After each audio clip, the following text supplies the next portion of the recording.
तो दोस्तों, जैसे कि आप सबने पार्ट 1 में देखा कि हम लोग वोट देने जा रहे थे और रास्ता बहुत ख़राब हो रहा था, इसलिए मुझे पैदल जाना पड़ता है और ये बस 5-10 मिनट का रास्ता था। फिर हम लोग भी स्कूल पहुंच गए थे और इसी स्कूल में मैंने 5th तक पढ़ाई भी की है, तो इसलिए इस स्कूल से बहुत सारी यादें भी जुड़ी हैं हमारी बचपन की।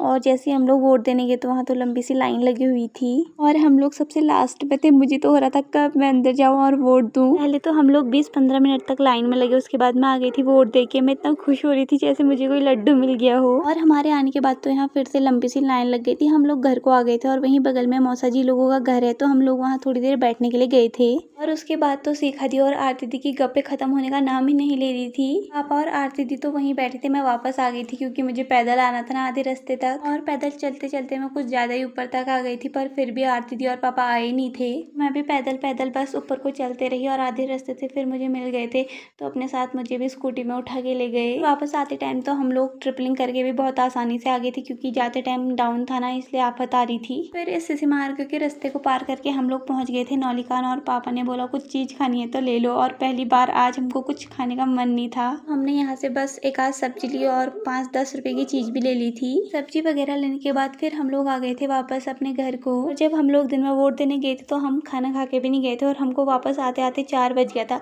इसलिए फटाफट से मैंने पापा के लिए रोटी बनाई और हम सबने खाना खाया। थोड़ी देर आराम करने के बाद शाम को मैं और आरती दी चले गए थे आगे तक घूमने के लिए और हमको दिख रहा था रेनबो जो इतना सा आया था पर इतना प्यारा लग रहा था। और वहीं पे ताई भी आई थी गुल्लू को घुमाने के लिए, जो इतना परेशान कर रहा था ना, ताई को एक जगह पे ढंग से खड़े भी नहीं होने दे रहा था। और थोड़ा आगे जाने के बाद हम लोग आ गए थे वापस घर को और शाम के टाइम पे हमारे वहाँ एक गाय आई थी जो हमारे वहाँ से घास चोरी करके खा गई, इसलिए मैं और कोको गए थे इसको भगाने के लिए। तो आज के लिए इतना ही, अब मिलेंगे कल एक नए मिनी ब्लॉग के साथ, ठीक है।